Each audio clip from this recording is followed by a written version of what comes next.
Canción de Navidad, tercera estrofa, el segundo de los tres espíritus.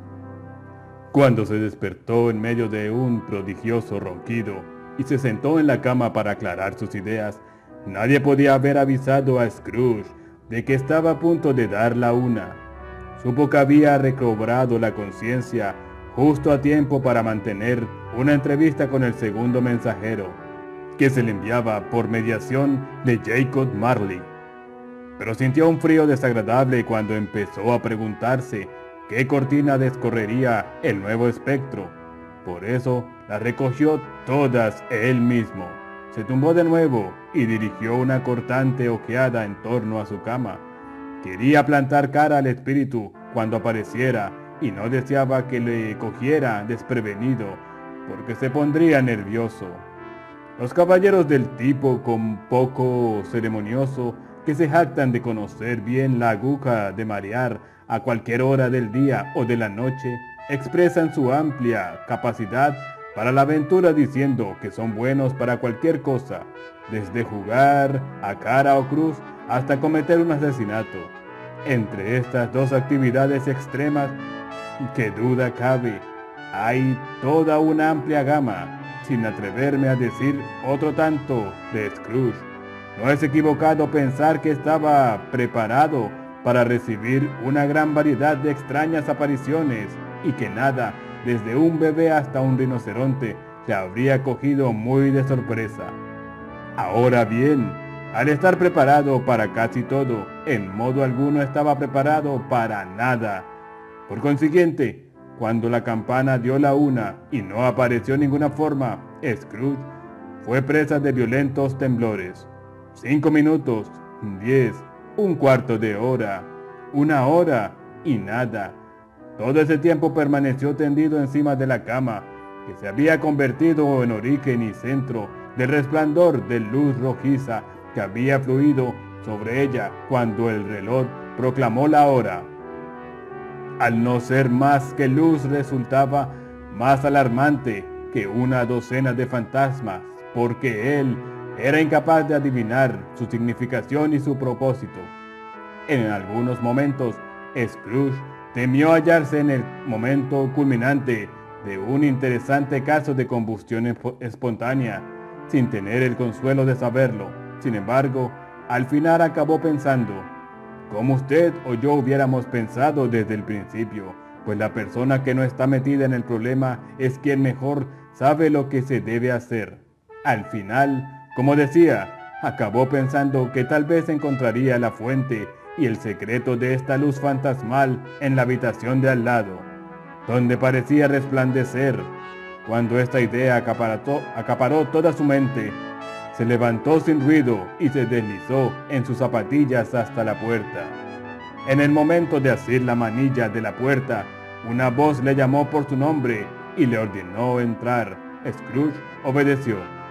Era su propio salón, sin duda alguna, pero había sufrido una transformación sorprendente. El techo y las paredes estaban tan cubiertas de vegetación que parecía un bosquecillo donde brillaban por todos lados bayas chispeantes. Las fresas y tersas ocas de acebo, muérdago y yedra reflejaban la luz como si se hubieran esparcido allí y allá numerosos espejitos. Y en la chimenea rugían tales llamaradas como nunca había conocido aquel triste hogar petrificado en vida de Scrooge, de Marley, ni en muchísimos inviernos atrás. En el suelo, amontonados en forma de trono, había pavos, ocas, caza, pollería, adobo, grandes perniles, lechones, largas ristras de salchichas, pastelillos de carne, tartas de ciruela, cajas de ostras, castañas de color rojo intenso, manzanas de rojo encendido, naranjas jugosas, deliciosas peras, inmensos pasteles de reyes y burbujeantes boles de ponche que empañaban la estancia con sus efluvios deliciosos. Cómodamente instalado sobre todo ello, estaba sentado un gigante festivo, de esplendoroso aspecto, que sostenía una antorcha encendida. Parecía a un cuerno de abundancia. La sostenía muy alta para que la luz cayera sobre Scrooge cuando cruzó la puerta y miró de hito en hito. «¡Entra!», exclamó el fantasma. «¡Entra y me reconocerás mejor!». Scrooge avanzó tímidamente e inclinó la cabeza ante el espíritu. Ya no era el obstinado Scrooge de antes, y aunque los ojos del espíritu eran francos y amables, no le gustó encontrarse con aquella mirada. «Soy el fantasma de la Navidad del presente», dijo el espíritu. «Mírame».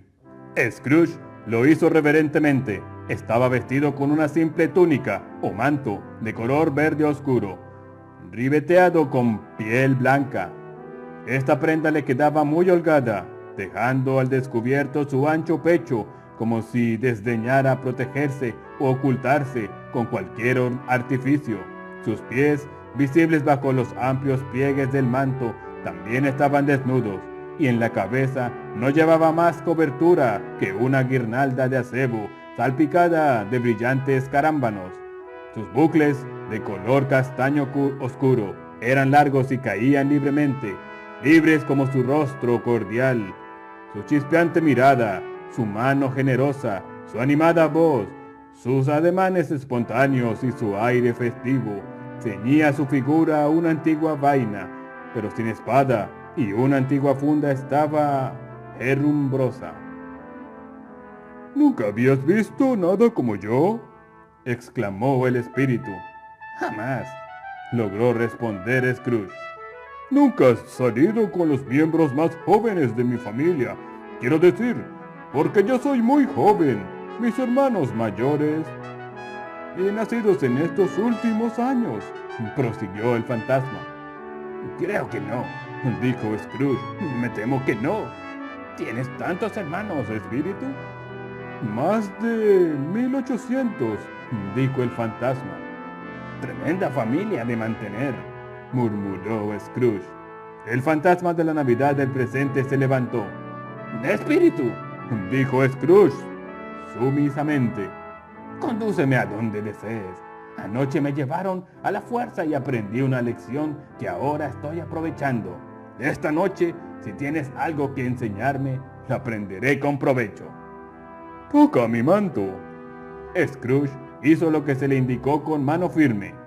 Acebo, muérdago, bayas rocas, yedra, pavos, ocas, caza, pollos, adobo, ternera, lechones, salchichas, ostras, pastelillos, tartas, fruta y ponche desaparecieron instantáneamente. También desapareció la habitación, el fuego, el rojizo resplandor, la hora de la noche, y ellos estaban en las calles de la ciudad en la mañana del día de Navidad. El tiempo era crudo y la gente hacía una especie de música chocante, pero viva y nada desagradable, al quitar la nieve de la acera de sus casas y de los tejados. Para los chicos era una delicia total ver cómo caía la nieve explotando en la calle y salpicando con pequeños aludes artificiales. En contraste con la blanca y lisa capa de nieve de los tejados y con la nieve más sucia del suelo, las fachadas de las casas parecían negras y las ventanas todavía más negras. En la calle, las pesadas ruedas de coches y carros habían arado con profundas rodadas la última nieve caída. En esos surcos se cruzaban y entrecruzaban cientos de veces en las intersecciones de las grandes arterias y formaban intrincados canales, difíciles de rastrear, en el espeso lodo amarillo y agua helada. El cielo estaba oscuro y las calles más cortas taponeadas por una neblina negruzca, medio derretida, medio helada, cuyas partículas más pesadas caían cual ducha de átomos de hollín. Parecía que todas las chimeneas de Gran Bretaña se habían puesto de acuerdo para encenderse a la vez y estuviesen disparando a discreción para satisfacción de los queridos fogones. En el clima de la ciudad no había nada alegre, no obstante, flotaba en el aire un júbilo muy superior al que podría producir el sol más brillante y el aire más limpio del verano. La gente que paleaba la nieve en los tejados estaba llena de jovialidad y cordialidad. Se llamaban unos a otros desde los parapetos y De vez en cuando intercambiaban bolazos de nieve, proyectil bastante más inofensivo que muchos comentarios jocosos, riendo con todas las ganas si daba en el blanco y con menos ganas si fallaba. Las tiendas de los polleros todavía estaban medio abiertas y las de los fruteros irradiaban sus glorias.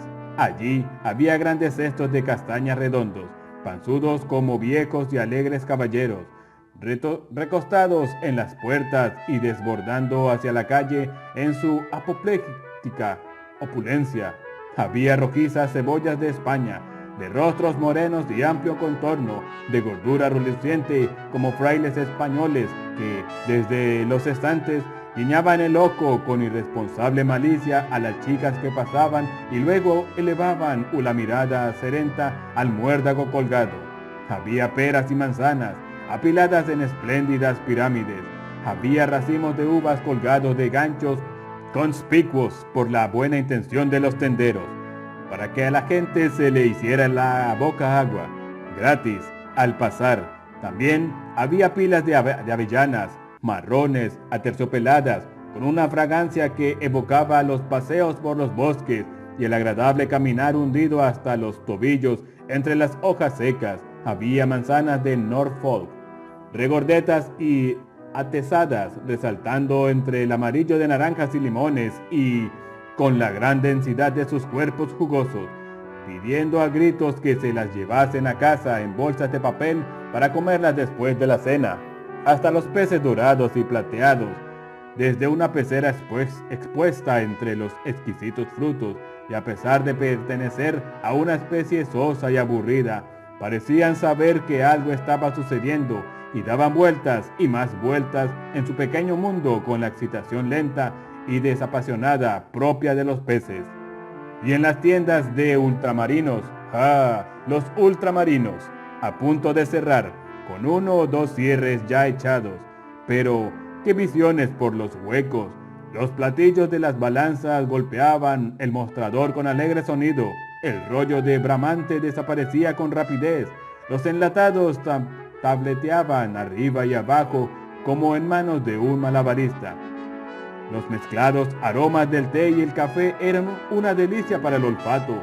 Estaba lleno de pasas extrañas, almendras blanquísimas, largos y derechos palos de canelas y otras especies delicadas, y los frutos confitados, bien cocidos y escarchados con azúcar, hacían sentir desvanecimientos y después una sensación biliosa, incluso a los espectadores más fríos. Los higos estaban húmedos y pulposos, las ciruelas francesas se ruborizaban con modesta acrimonía desde sus cajas tan ornamentadas. Todos los comestibles eran magníficos y bien presentados para la Navidad. Pero eso no era todo. Los clientes estaban tan apresurados y agitados con la esperanzadora promesa del día que tropezaban unos con otros en la puerta, entrechocaban sus cestos, olvidaban la compra en el mostrador y volvían corriendo a recogerla, cometiendo cientos de equivocaciones de esa clase con el mejor humor. El especiero y sus dependientes eran tan campechanos y bien dispuestos que los pulidos corazones con que ataban sus mandilones por detrás podrían haber sido sus propios corazones, llevados por fuerza para inspección general y para sus picoteados por cuervos navideños, si así lo prefiriesen. Pero pronto los campanarios llamaron a la oración en iglesias y capillas, y allá se fue la buena gente en multitud por las calles, con sus mejores galas y su más jubilosa expresión, y al mismo tiempo, desde muchas callejuelas, pasadizos y bocacalles sin nombres, emergieron innumerables personas que llevaban su cena a asar en las panaderías. El espíritu parecía estar muy interesado por estas pobres festejadores, pues se detuvo con Scrooge junto a la entrada de una panadería para levantar las cubiertas de las cenas que transportaban y las rociaba de incienso con su antorcha. La antorcha era de una clase muy poco corriente, pues en 1 o 2 ocasiones en que algunos de los que acarreaban las cenas tropezaron con otros y hubo palabras mayores, el espíritu los roció con unas gotas de agua de la antorcha y de inmediato recuperaron el buen humor. Decían que era una vergüenza disputar en el día de Navidad Y era muy cierto. Las campanas dejaron de sonar y se cerraron las panaderías, pero permaneció una confortable y vaga representación de todas esas cenas en el derretido manchón de humedad sobre cada horno de panadero, donde el suelo todavía humeaba como si se estuvieran cociendo las lozas. ¿Tienes algún sabor especial eso que salpicas con la antorcha?, preguntó Scrooge. Sí lo tiene, mi propio sabor. ¿Serviría para cualquier cena de hoy?, preguntó Scrooge. Para cualquiera que se celebre con afecto, pero más para una cena pobre. ¿Por qué más para una pobre?, preguntó Scrooge. Porque lo necesita más. Espíritu, dijo Scrooge tras un momento de vacilación, de todos los seres que hay en los muchos mundos que nos rodean, me asombra que seas tú el que más desea restringir las oportunidades de esa gente para disfrutar inocentemente. Yo, exclamó el espíritu, les quitaría sus medios para poder cenar cada séptimo día. A menudo, el único día en que se puede decir que cenan, dijo Scrooge. ¿Verdad? Yo, exclamó el espíritu. ¿No quieres que se cierren estos locales los días del Señor?, dijo Scrooge. Pues llegas al mismo resultado. Que yo quiero, exclamó el fantasma. Perdóname si me equivoco. Se ha hecho en tu nombre o al menos en el de tu familia, dijo Scrooge. Pues en esta tierra tuya hay algunos, replicó el espíritu, que pretenden conocernos y que cometen sus actos de pasión, orgullo, mala voluntad, odio, envidia, beatería y egoísmo en nuestro nombre. Pero son tan ajenos a nosotros y nuestro género como si nunca hubieran vivido. Recuerda esto y échale la culpa a ellos, no a nosotros. Scrooge prometió que así lo haría y se marcharon, invisibles igual que antes, hacia los suburbios de la ciudad. Una notable cualidad del fantasma, Scrooge la había observado en la panadería, consistía en que, pese a su talla gigantesca, podía acoplarse a cualquier sitio fácilmente y mantenía su gracia de criatura sobrenatural, tanto si el techo era muy bajo como si se encontrara en un grandioso vestíbulo.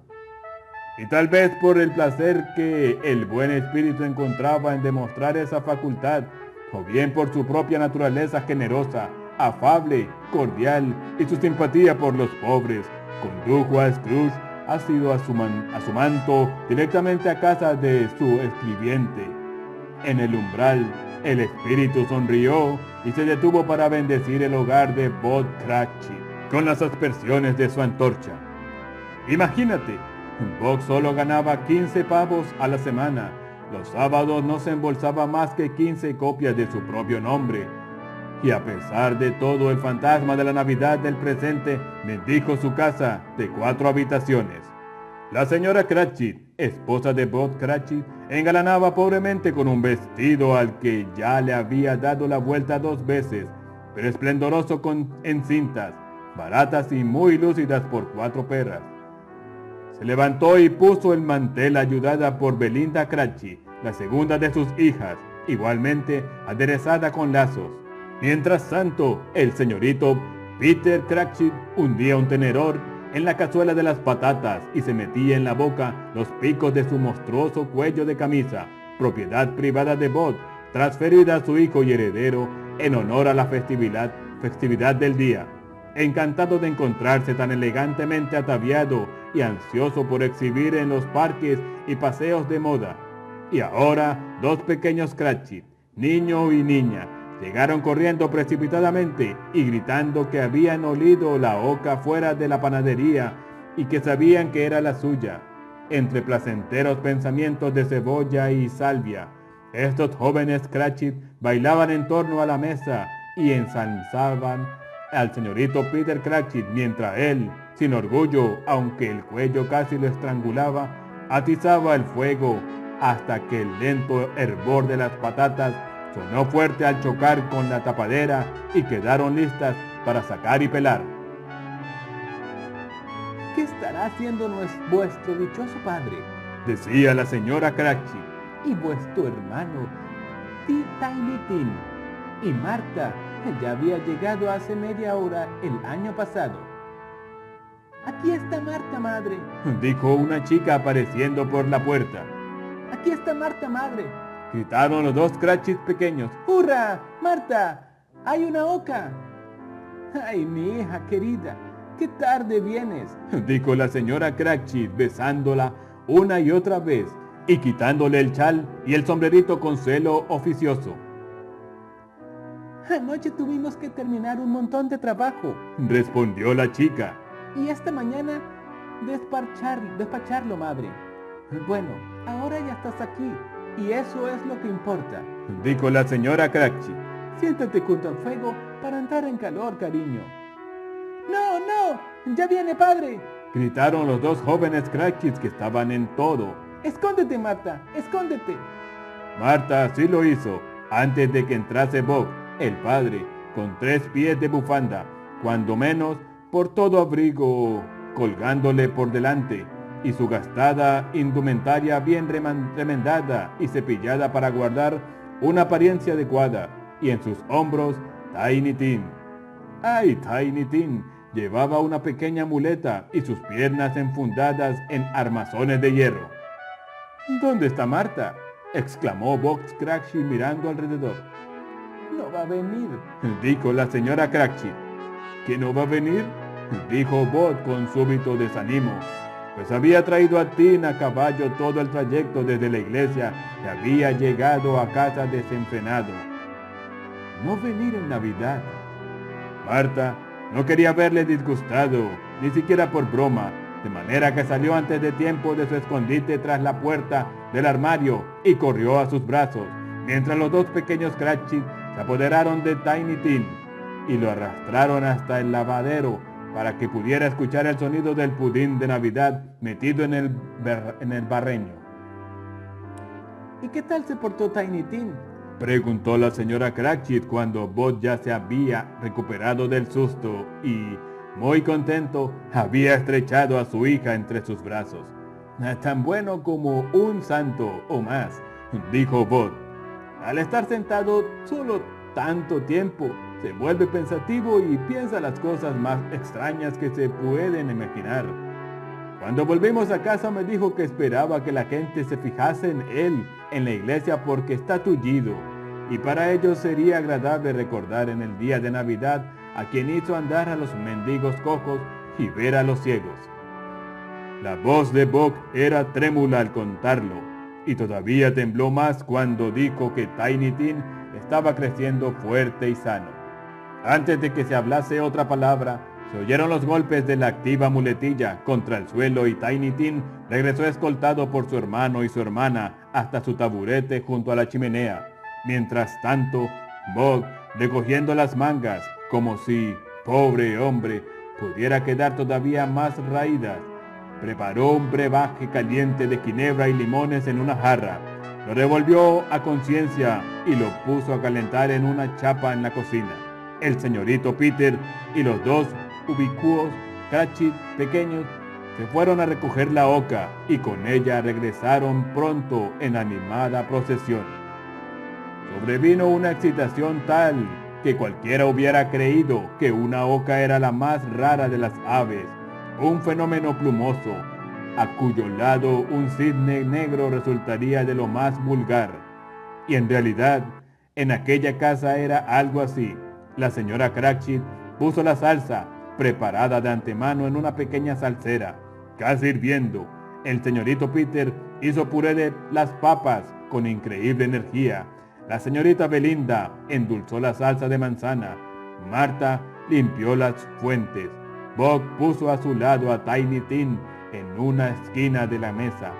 Los dos jóvenes Cratchit colocaron sillas para todo el mundo, sin olvidarse de sí mismos, y montando guardia en sus puestos mantenían la cuchara en la boca para no chillar pidiendo oca antes de que les llegara el turno de servirle. Por fin se trajeron las fuentes y se bendijo la mesa. Luego siguió una pausa en la que no se les oía ni respirar, mientras la señora Cratchit, mirando lentamente a lo largo del trinchante, se preparaba para hincarlo en la pechuga. Pero en cuanto lo hizo, cuanto brotó el esperado borbotón del relleno, se alzó un clamor de delectación por toda la mesa, e incluso Tiny Tim, excitado por los dos Cratchits pequeños, golpeó el tablero con el mango del cuchillo y gritó débilmente: ¡Hurra! Nunca hubo una oca como aquella. Bot decía que no podía creer que se hubiera cocinado jamás una oca como aquella. Su sabor, ternura, tamaño y bajo precio fueron temas de universal admiración. Acompañada por la salsa de manzanas y el puré de patata, fue cena suficiente para toda la familia, y más aún, como dijo muy contenta la señora Cratchit, supervisando una pequeña partícula de hueso en una fuente, no se la habían acabado. El hecho es que cada cual tomó lo suficiente, y en especial los pequeños Cratchit se habían atiborrado de cebolla y salvia hasta las cejas. Pero ahora la señorita Belinda cambió los platos mientras la señora Cratchit salía del cuarto sola, demasiado nerviosa para soportar testigos, para sacar el pudín y traerlo a la mesa. Supongamos que no esté bien cocido, supongamos que se rompa al sacarlo, supongamos que alguien haya saltado la pared del patio y lo haya robado mientras festejábamos la oca, suposición que puso lívidos a los dos jóvenes Cratchit. Toda clase de horrores fueron supuestos. Vaya, mucho vapor. El pudín se sacó del barreño. Un olor como el de los días de hacer colada. Era el paño. Un olor como el de un restaurante situado al lado de una confitería y una lavandería. Era el pudín. La señora Cratchit volvió en medio minuto, acalorada pero sonriendo con orgullo, con un pudín como de una bala de cañón moteada, denso y firme, flambeado, con la mitad del medio cuartillo de brandy y ornado de acebo en la parte superior. Bot Cratchit dijo que era un pudín maravilloso y que lo consideraba lo mejor que la señora Cratchit había hecho desde que se habían casado. La señora Cratchit dijo que, ahora que ya se le había quitado el peso de encima, confesaría que había tenido sus dudas sobre la cantidad de la harina. Todos tenían algo que decir sobre el pudín, pero nadie dijo ni pensó que era pequeño para una familia tan grande. Hacerlo hubiera sido como una blasfemia. Todos ellos habrían enrojecido ante una insinuación semejante.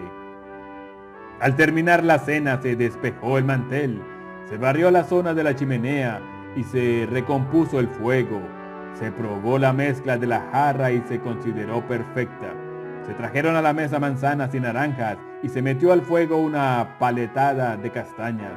Luego, toda la familia Cratchit se agrupó en torno a la chimenea, en lo que Bot Cratchit llamaba círculo, queriendo indicar medio círculo, y al lado de Bot Cratchit se desplegaba la cristalería de la familia, 2 vasos y un recipiente para natillas, sin mango, que sirvieron para el líquido caliente de la jarra también como si hubiera sido copas de oro. Bot lo escanció con expresión radiante, mientras las castañas en el fuego chascaban y se resquebrajaban ruidosamente. Luego, Bot brindó: «Felices Pascuas a todos nosotros, queridos, que Dios nos bendiga». Toda la familia lo repitió. «Dios bendiga a cada uno de nosotros», dijo Tiny Tim en último lugar. Estaba sentado muy cerca de su padre, en su pequeño escabel. Bot sentía en su mano la manita marchita del niño, como si le amase, como si quisiera tenerle muy cerca de sí y temía que se lo arrebatasen. «Espíritu», dijo Scrooge con un interés que nunca antes había sentido, «dime si Tiny Tim vivirá». «Veo un sitio vacante», contestó el fantasma. en ese pobre rincón de la chimenea, y una muleta sin dueño, amorosamente conservada. Si esas sombras permanecen sin cambios en el futuro, el niño morirá. No, no, dijo Scrooge. oh no, amable espíritu, dime que se salvará. Si esas sombras permanecen inalteradas para el futuro, ningún otro de mi especie, replicó el fantasma, me encontrará aquí. ¿Y qué más da? Si se tiene que morir, lo mejor es que así lo haga y disminuya el exceso de población. Scrooge hundió la cabeza al oír al espíritu citar sus propias palabras y se sintió abrumado por el arrepentimiento y la pena. «Hombre», dijo el fantasma, «si tienes corazón humano, no de piedra dura, olvida esa malvada jerga hasta que hayas descubierto qué es el exceso y dónde está el exceso. ¿Quién eres tú para decidir qué hombres deben morir y qué hombres deben vivir? Es posible que a los ojos del cielo tú seas menos valioso y menos merecedor de vivir que millones, como el hijo de ese pobre hombre. ¡Oh Dios! Tener que escuchar al insecto de la oca disertando sobre lo demasiado que viven sus hambrientos hermanos en el suelo». Scrooge se encogió ante la reprobación del fantasma y, tembloroso, hincó la mirada en el suelo, pero la levantó rápidamente al escuchar su nombre. «El señor Scrooge», dijo Bob. «Brindo por el señor Scrooge, fundador de la fiesta». «El hundidor de la fiesta, en verdad», exclamó la señora Cratchit, enrojeciendo. «Me gustaría tenerle aquí, para festejarlo. Le diría 4 cosas y espero que tenga buenas tragaderas». «Querida mía», dijo Bob, «los niños, es Navidad». «Tiene que ser Navidad, estoy segura», dijo ella. «para beber a la salud de un hombre tan odioso, tacaño, duro e insensible, como el señor Scrooge. ¿Sabes qué es esto, Robert?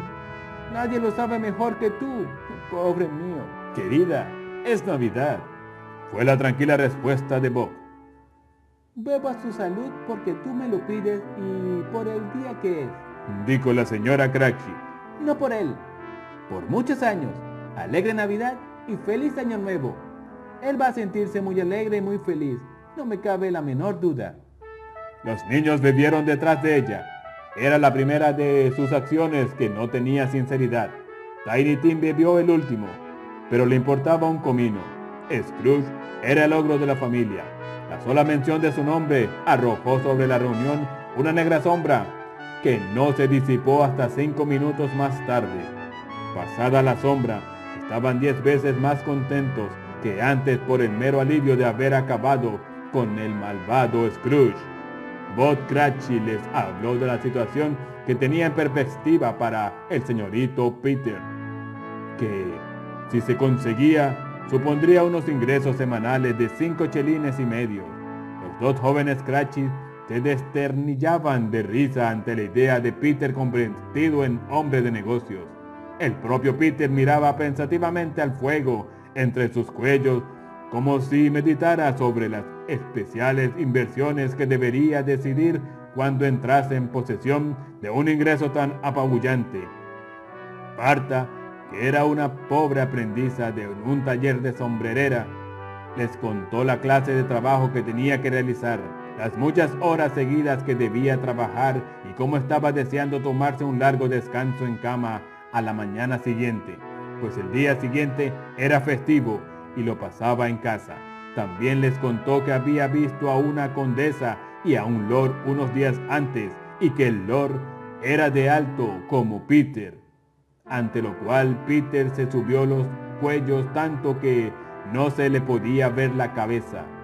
Todo este rato, las castañas y la jarra hacían ronda y después escucharon una canción sobre un niño perdido en la nieve. La cantaba Tiny Tim con una vocecita quejumbrosa y la cantó realmente muy bien. No había nada de alta categoría en lo que hacían, no eran una familia distinguida, no iban bien vestidos, sus zapatos estaban lejos de ser impermeables. Sus ropas eran escasas y Peter podría haber conocido, y es muy probable que así fuera, el interior de una casa de empeño. Pero estaban felices, agradecidos y satisfechos unos de otros, y contentos con el presente.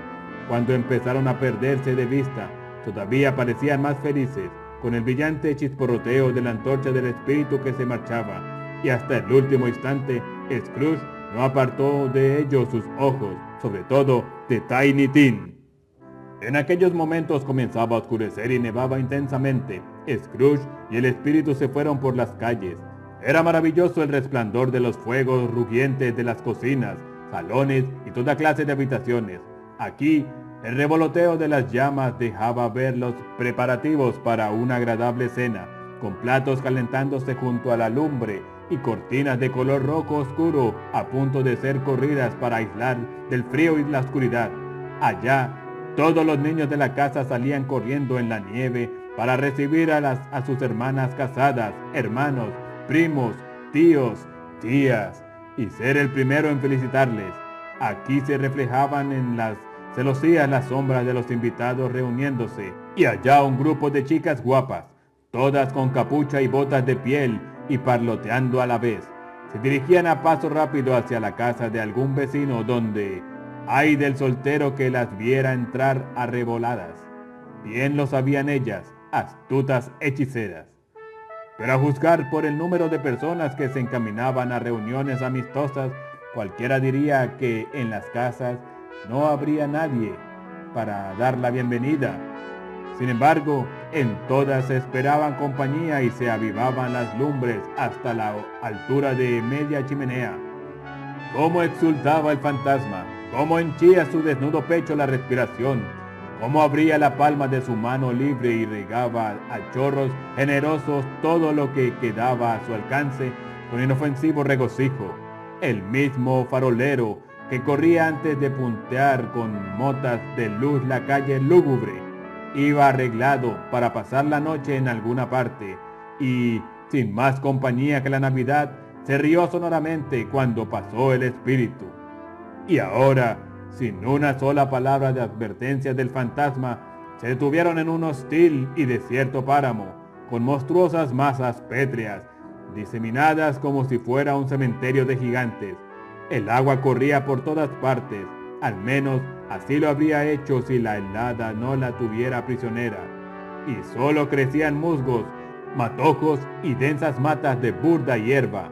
Hacia el oeste, el sol poniente había dejado una banda de rojo ardiente que iluminó la desolación durante unos instantes como un ojo rencoroso, y se fue cerrando cada vez más, hasta perderse en las espesas tinieblas de la noche más negra. ¿Y qué sitio es este?, preguntó Scrooge. Un lugar donde viven los mineros que trabajan en las entrañas de la tierra, contestó el espíritu. pero me conocen, mira. Se encendió una luz en una cabaña y ellos se aproximaron rápidamente. Atravesaron la pared de piedra y barro y encontraron una animada reunión en torno a una cálida lumbre. Un hombre muy viejo y una mujer, con sus hijos y los hijos de sus hijos y otra generación posterior, todos engalanados con sus ropas de fiesta. El viejo, con una voz que apenas sobrepasaba el ulular del viento en la yerma extensión, les cantaba un villancico que ya era muy antiguo cuando él había sido niño, y de vez en cuando todos lo acompañaban a coro. Cuando los demás unían sus voces, la del viejo se volvía más alegre y potente, y cuando se callaban, él bajaba el tono. El espíritu no se demoró allí. Indicó a Scrooge que se sujetase del manto y, pasando sobre el páramo, se dirigió rápidamente. ¿A dónde? No al mar. Sí, al mar. Para espanto de Scrooge, al mirar hacia atrás, vio al final de la tierra firme una terrible alineación de rocas. Sus oídos quedaron ensordecidos por el retumbar del agua que se desmoronaba, rugiendo y se estrellaba con furia contra las siniestras cavernas que había ido socavando, y con fiereza intentaba perforar la tierra. A una legua aproximadamente de la costa se alzaba un faro solitario construido sobre un siniestro arrecife de hundidas rocas, azotadas y arañadas por el oleaje. En la base colgaban grandes aglomeraciones de algas y las aves marinas. Se diría que nacían del viento, como las algas del agua. Se elevaban y caían a su alrededor como las olas que peinaban. Pero incluso aquí los dos hombres que atendían las señales habían encendido una lumbre que, a través del portillo abierto en los gruesos muros de piedra, arrojaban un rayo de luz sobre el mar tenebroso. Uniendo sus encallecidas manos por encima de la mesa, se desearon una feliz Navidad con sus jarras de grog. Uno de ellos, el más viejo, con un rostro marcado por la inclemencia del tiempo, como el mascarón de proa de un viejo navío, entonó una canción tan gloriosa, tan vigorosa como una tempestad. Una vez más, el fantasma se fue apresuradamente sobre el negro y agitado mar lejos, muy lejos, tan lejos de cualquier costa, como le dijo a Scrooge, que descendieron sobre un barco, permanecieron al lado del timonel, del vigía de proa, de los oficiales de guardia, fantasmales y oscuras sombras en sus puestos, pero todos ellos tarareaban música navideña, o tenían el pensamiento puesto en la Navidad, o hablaban a sus compañeros de alguna Navidad pasada con añoranza del hogar, y todo hombre a bordo, despierto o dormido, bueno o malo, había tenido una palabra más amable para los demás en su día que en cualquier otro día del año, y había compartido en alguna medida del festejo, y habían recordado a los seres queridos, y había sabido que ellos se acordaban de él. Mientras escuchaba el aullido del viento y pensaba qué cosa tan grande es moverse a través de solitarias tinieblas sobre un abismo desconocido, cuyos secretos son tan profundos como la muerte, para Scrooge constituyó una gran sorpresa oír una sonora carcajada, y la sorpresa todavía fue mayor cuando reconoció que la había proferido su propio sobrino, y se encontró en una estancia cálida y resplandeciente, con el espíritu sonriendo a su lado y mirando al sobrino con aprobadora afabilidad. Reía el sobrino de Scrooge. Si por una improbable casualidad el lector conociera a un hombre con una risa más feliz que la del sobrino de Scrooge, todo lo que puedo decir es que también a mí me gustaría conocerle. Preséntemelo y yo cultivaré su amistad. Es una ley de la compensación justa, equitativa y saludable, que así como hay contagio en la enfermedad y las penas, nada en el mundo resulta más contagioso que la risa y el buen humor. Cuando el sobrino de Scrooge se reía, sujetándose los costados, girando la cabeza y arrugando el rostro con las más extravagantes contorsiones, la sobrina de Scrooge, por matrimonio, reía con tantas ganas como él, y el grupo de sus amigos no se quedaba atrás y todos se desternillaban. Dijo que las navidades eran tonterías, os lo juro, exclamó el sobrino de Scrooge, y además se lo creía. Más vergüenza le debería dar, Fred, dijo indignada la sobrina de Scrooge. Esas benditas mujeres nunca hacen nada a medias, se lo toman todo muy en serio. Era muy atractiva, sumamente atractiva, tenía un rostro encantador, con hoyuelos en las mejillas y expresión de sorpresa, una boquita roja y suave que parecía estar hecha para ser besada. Lo era, sin duda. Todo tipo de pequitas junto a su barbilla, que se mezclaban unas con otras al reírse, y el par de ojos más luminosos que se haya visto. Al mismo tiempo, era del tipo que se podría describir como provocativa, ya me entienden, pero de una manera satisfactoria, así, perfectamente satisfactoria. Es un viejo tipo cómico, dijo el sobrino de Scrooge. Es la verdad, y no tan agradable como podría ser. Sin embargo, en su pecado lleva su propia penitencia, y no quiero decir nada contra él. Estoy segura de que es muy rico, Fred, apuntó la sobrina. Al menos eso es lo que siempre me has dicho. ¿Y eso qué importa, querida?, dijo el sobrino. La riqueza no le sirve de nada, no hace con ella nada bueno, no la utiliza para su bienestar, ni siquiera tiene la satisfacción de pensar que algún día nosotros la disfrutaremos. Acaba con mi paciencia, observó la sobrina de Scrooge.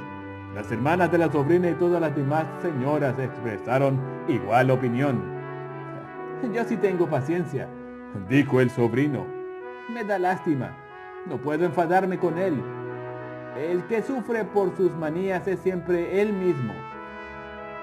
Le da por rechazarnos y no querer venir a cenar con nosotros. ¿Cuál es la consecuencia? No tiene mucho que perder con una cena. Yo pienso que se pierde una cena muy buena, interrumpió la sobrina. Todos asintieron, y eran jueces competentes, puestos que acababan de cenar y, con el postre sobre la mesa, estaban apiñados junto al fuego, a la luz de la lámpara. Bueno, me alegra mucho escucharlos, dijo el sobrino de Scrooge, porque no tengo mucha fe en estas jóvenes amas de casa. ¿Tú qué dices, Topper? Estaba claro que Topper le había echado el ojo a una de las hermanas de la sobrina, pues respondió con que un soltero no era más que un pobre proscrito sin derecho a expresar una opinión sobre la materia, ante lo cual la hermana de la sobrina, la rellenita con la pañoleta de encaje, no la de las rosas, se ruborizó. Vamos, Fred, continúa, dijo la sobrina de Scrooge, palmoteando. Nunca termina lo que empieza a contar. ¡Qué hombre más absurdo! Al sobrino de Scrooge le dio otro ataque de risa y como era imposible evitar el contagio, aunque la hermana rellenita lo intentó de veras con vinagre aromático, su ejemplo fue seguido por unanimidad. Iba a decir, dijo el sobrino de Scrooge, que la consecuencia de su displicencia hacia nosotros y el no querer celebrar nada con nosotros es, pienso yo, que se pierde buenos ratos que no le harían ningún daño. Estoy seguro de que se pierde compañías más agradables que las que pueda encontrar en sus pensamientos, metido en esa oficina enmohecida y en su polvorienta vivienda. Todos los años quiero darle la oportunidad, tanto si le gusta como si no, porque me da lástima. Puede que reniegue de la Navidad hasta que se muera, pero siempre tendrá mejor opinión si ve que voy de buen humor, año tras año, para decirle, ¿cómo estás, tío Scrooge? Aunque solo sirviera para que se acordara de dejarle 50 libras a ese pobre escribiente suyo. Ya habría merecido la pena, y pienso que ayer le conmoví. Ahora les tocaba reírse a los demás con la mención de haber conmovido a Scrooge, pero el sobrino tenía muy buen carácter, no le importaba que se rieran, se iba a reír de cualquier modo, y les fomentó la diversión pasando la botella alegremente. Tras el té, disfrutaron con un poco de música. Era una familia aficionada a la música, y puedo asegurar que sabían lo que se atraían entre manos cuando cantaban un solo o a varias voces, sobre todo Topper, que podía gruñir como un auténtico bajo sin que se le hincharan las venas de la frente ni ponerse colorado. La sobrina de Scrooge tocaba bien el arpa y, en otras piezas, tocó una ligera tonada, insignificante, cualquier podría aprender a silbarla en 2 minutos, que había sido muy familiar para la niña que había recogido a Scrooge en el internado, como le había hecho recordar el fantasma de la Navidad del pasado. Al sonar esa musiquilla, le volvieron a la mente todas las cosas que le habían mostrado el fantasma. Se fue enterneciendo cada vez más, y pienso que si años atrás hubiera escuchado esa música a menudo, tal vez habría cultivado con sus propias manos las cosas buenas de la vida para su propia felicidad, sin recurrir a la pala de enterrador que sepultó a Jacob Marley. No se dedicaron a la música toda la velada. Después de un rato jugaron a las prendas. Es buena cosa volverse niños alguna vez, y nunca mejor que en Navidad, cuando se hizo niño el fundador todopoderoso. Un momento, anteriormente hubo un juego a la gallina ciega. Por supuesto que lo hubo, y yo no me creo que Topper estuviese realmente a ciegas, ni que tuviese ojos en las botas. Mi opinión es que todo lo habían tramado de él y el sobrino de Scrooge, y el fantasma de la Navidad del presente lo sabía. Su manera de perseguir a aquella hermana rellenita de la toca de encaje era un ultraje a la credulidad del género humano. Daba topetazos a los hierros de la chimenea, derribaba sillas, se estrellaba contra el piano, se asfixiaba contra los cortinajes, pero ¿a dónde iba ella? Él iba detrás. Siempre sabía dónde estaba la hermana rellenita. No quería agarrar a nadie más. Si alguien tropezaba con él, como algunos hicieron, y se quedaba quieto, fingía que fallaba al procurar atraparles de manera afrentosa para el humano entendimiento, y acto seguido se deslizaba en dirección a la hermana rellenita. Ella gritó varias veces de que era trampa, y con razón, pero cuando al fin la atrapó, cuando pese a los sedosos rozamientos y rápidas ondulaciones de ella, logró arrinconarla en una esquina sin escapatoria, entonces su conducta fue la de la más execrable. Simulaba no saber que era ella, simulaba que era necesario tocar su peinado, y para cerciorarse bien de su identidad, tanteó una determinada sortija en sus dedos y una determinada cadena en su cuello. Fue vil, monstruoso. Sin duda, ella le hizo saber su opinión cuando otro hacía de gallinita ciega, y ellos estaban juntos, muy confidenciales, detrás de los cortinajes.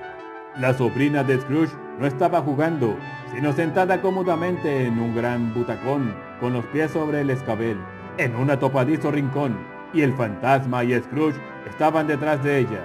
Pero se incorporó al juego de prendas y obtuvo resultados admirables con todas las letras del alfabeto. También lo hizo muy bien en el juego, cómo, cuándo y dónde. Y para secreto regocijo del sobrino de Scrooge, sacó mucha ventaja a sus hermanas, que también eran chicas sagaces, como Topper podría confirmar.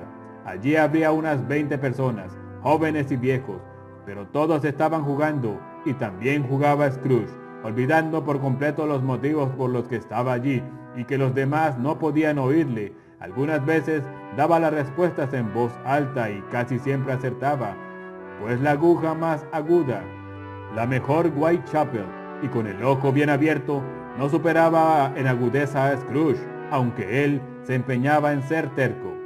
Al fantasma le agradó mucho verle con aquella actitud y le miró con tal benevolencia que Scrooge le suplicó como un niño que le permitiera quedarse hasta que los invitados se despidieran. El espíritu le dijo que no era posible. «Van a empezar otro juego», dijo Scrooge.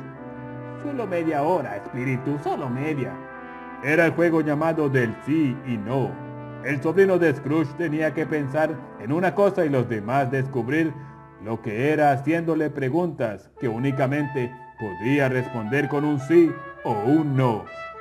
Del continuo bombardeo de preguntas a que fue sometido, se deducía que había pensado en un animal vivo, un animal bastante desagradable, un animal salvaje, un animal que a veces rugía y gruñía y otras veces hablaba, y vivía en Londres y andaba por las calles y no se le exhibía al público y nadie le llevaba atado, y no vivía en un zoológico y nunca lo mataron en un mercado, y no era un caballo, asno, vaca, toro, tigre, perro, cerdo, gato ni oso. Cada nueva pregunta provocaba a aquel sobrino en ataque de risa tan irrefrenable que le obligaba a levantarse del sofá y dar patadas al suelo. Finalmente, la hermana rellenita, que había caído en un ataque similar, exclamó: «Ya lo tengo, ya sé lo que es, Fred, ya sé lo que es». «¿Qué es?», gritó Fred. «Es tu tío Scrooge». Así era. Ciertamente, hubo un sentimiento general de admiración, aunque algunos objetaron que la respuesta a «es un oso» debió haber sido sí, puesto que la respuesta contraria era suficiente para desviar el pensamiento del señor Scrooge, suponiendo que alguna vez se les hubiera ocurrido pensar en él. «Gracias a él hemos tenido un buen rato», dijo Fred. «Y sería ingratitud no beber a su salud. Aquí tenemos preparadas copas de vino caliente y brindo por tío Scrooge». «Bueno, por tío Scrooge», repitieron todos. «Feliz Navidad y próspero año para el viejo, sea lo que sea», dijo el sobrino. él no me lo aceptaría, pero da lo mismo, por tío Scrooge. Tío Scrooge se había ido poniendo imperspectivamente tan contento y animado que habría correspondido bebiendo a la salud de la inconsciente reunión y les habría dado las gracias con palabras inaudibles si el fantasma le hubiera dado tiempo, pero toda la cena se esfumó con el hálito de las últimas palabras del sobrino, y él y el espíritu emprendieron nuevos viajes. Vieron mucho, fueron muy lejos, visitaron muchos hogares, pero siempre con un desenlace feliz. El espíritu permaneció junto al lecho de los enfermos y ellos se animaban, junto a los que estaban en tierra extraña y se sentían más cerca de la patria, junto a los hombres que luchaban y les daba paciencia para alcanzar su mayor aspiración, junto a la pobreza y la convertía en riqueza, en hospicios, hospitales, cárceles, en todos los refugios de la miseria donde la pequeña y vana autoridad del hombre no había hecho cerrar las puertas para dejar al espíritu afuera. Les dejó su bendición y a Scrooge el ejemplo. Era una noche muy larga, si es que era solamente una noche, cosa que Scrooge dudaba, puesto que las fiestas navideñas parecían haberse condensado en el periodo de tiempo que pasaron juntos. También era extraño que mientras la forma externa de Scrooge no se había alterado, el fantasma había envejecido a ojos vista. Scrooge observó el cambio, pero no habló de ello hasta que salieron de un festejo infantil de vísperas de Reyes, y al mirar al espíritu cuando salieron al exterior, observó que se le había encanecido el cabello.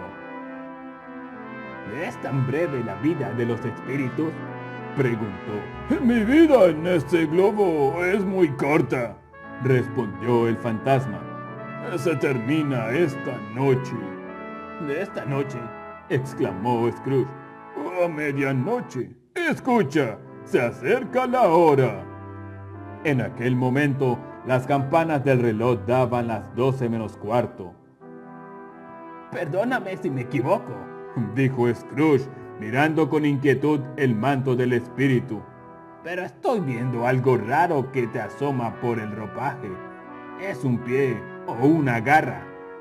Por la carne que tiene encima, podría ser una garra, fue la respuesta, cargada de tristeza del espíritu. Mira esto. De los pliegues del manto salieron dos niños, unos niños harapientos, abyectos, temibles, espantosos, miserables.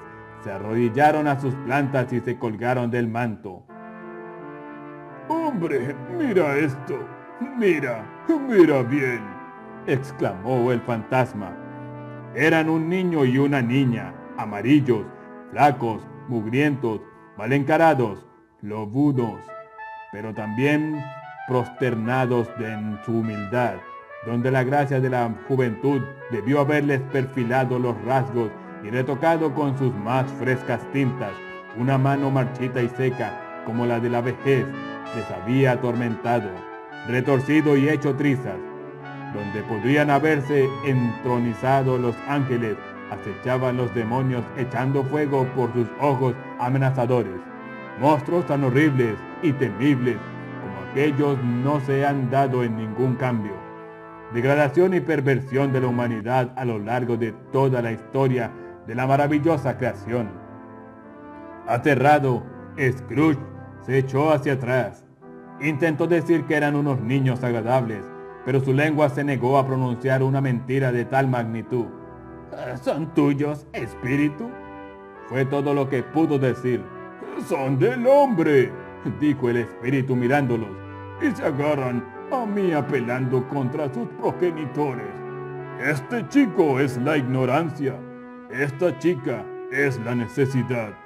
Guárdate de los dos y de todos los de su género, pero guárdate sobre todo de este chico, porque en la frente lleva escrita la condenación, a menos que se borre lo que lleva escrito. ¡Niégalo!, exclamó el espíritu señalando con la mano hacia la ciudad.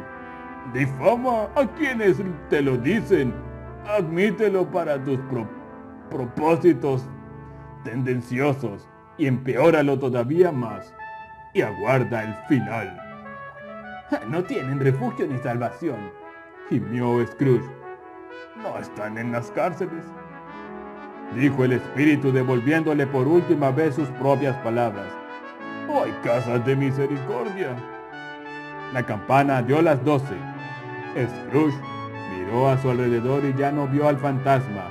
Al cesar la vibración de la última campanada, recordó la predicción del viejo Jacob Merlin y, elevando la mirada, vio cómo se acercaba hacia él un fantasma solemne, envuelto en ropas y encapuchado, deslizándose como la niebla sobre el suelo. Continuará.